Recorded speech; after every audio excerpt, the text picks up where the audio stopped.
안녕하세요. 건강 스토리텔러 정화입니다. 네, 요즘은 아침, 저녁으로 기온차가 심해지면서 건조하고 또 먼지가 증가해서 알레르기를 유발시킬 수 있는 계절이니까요. 호흡기 건강에 꼭 유의하셨으면 좋겠습니다. 네, 오늘의 주제는 T세포를 우리 몸에서 활성화하는 방법입니다. 그렇다면 T세포가 어떤 것이길래 우리 몸에서 활성화를 해야 한다고 하는 걸까요? 네, 이 T세포는 우리의 면역 시스템에서 굉장히 중요한 역할을 하는 세포인데요. 이 세포는 바이러스, 박테리아, 또 곰팡이 등과 같은 병원체를 식별하고 파괴하는 역할을 합니다. 그럼 왜 T세포가 항암에 중요한지 이해하는 데 도움이 되실 것 같아요. 암은 기본적으로 제어되지 않는 세포들이 반복적으로 분열을 하게 되면서 발생을 하게 되는데, 그럴 때 T세포는 이런 비정상적인 항원세포를 인식하고 공격하면서 암의 성장과 전이를 막는 역할을 합니다. 그리고 면역을 건강하게 유지하는 역할뿐만이 아니라 면역의 균형을 유지시켜주는 역할을 담당하는데요. 이 유지하는 게 왜 중요하냐면 우리 몸은 면역이 너무 강해져도 문제가 되거든요.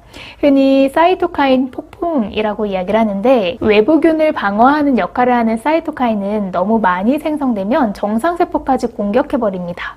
그렇게 되면 대규모 염증 반응이나 심할 경우 다발성 장기 손상이 발생하기도 합니다. 그래서 T세포는 이러한 문제가 발생하지 않도록 이상적인 면역 수치를 유지시켜주는 역할을 하는 거겠죠. 그렇다면 어떻게 해야 이 면역세포를 활성화할 수 있을까요? 네, 첫 번째로 엽산, 비타민, 그리고 티아민이 많은 과일과 야채를 섭취하는 것입니다.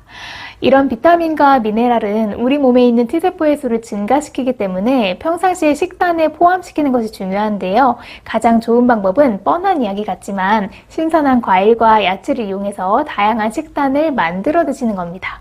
해당 영양소가 풍부한 과일과 또 야채는 뭐가 있냐면 잎이 많은 녹색 채소가 있고요. 또 브로콜리와 콜리플라워, 또 조금은 생소하실 수 있는데요. 땅콩, 호박이 있고요. 당근, 토마토, 딸기 등이 있습니다. 두 번째는 식단에 건강한 지방과 단백질을 포함시키는 것입니다. 이 면역체계가 T세포를 만들기 위해서 필수적으로 필요한 것이 바로 단백질인데요. 그렇다 보니까 살코기나 단백질을 하루에 최소 약 120g가량 섭취가 필요합니다. 꼭 육식을 통한 단백질을 섭취하실 필요는 없고요. 콩류를 통해 섭취는 가능한데요. 만약 고기를 통해 단백질을 섭취한다면 붉은 고기나 튀긴 고기 또는 닭고기의 껍질 부위는 포화지방을 과하게 섭취할 수 있으니까 피하시길 권장드립니다. 생선이나 달걀, 렌틸콩, 껍질이 없는 닭고기, 오리고기 등을 드시는 게 이상적인 단백질 섭취 방법입니다.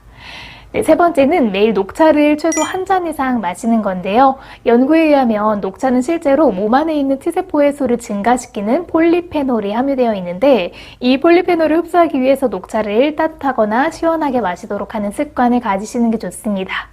녹차의 맛이 조금 질리는 감이 있다면 녹차에 레몬즙을 조금 첨가해서 드시는 것도 좋은 방법이라고 하네요. 네 번째는 신선한 파파야 과일을 섭취하는 것입니다.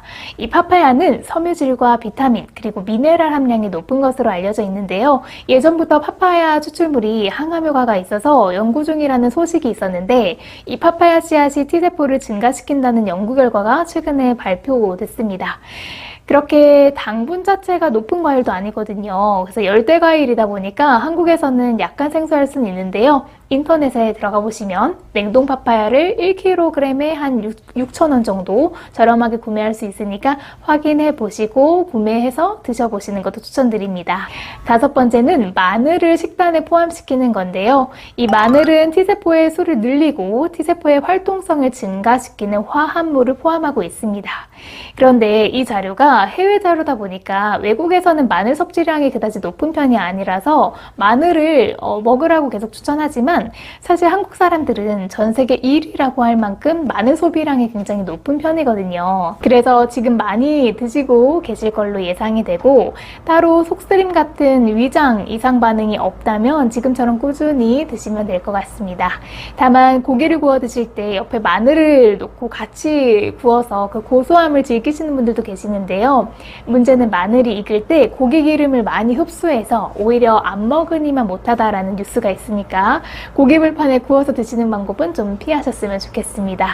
여섯 번째는 항염증에 좋은 음식을 섭취하는 건데요. T세포는 염증 수치가 낮고 건강한 면역 체계를 가지고 있을 때 진정한 시너지 효과를 발휘할 수 있다고 하는데요. 육류 위주의 식사보다는 야채 섭취량을 늘리고 너무 달지 않은 과일을 꾸준히 드시는 것이 좋습니다.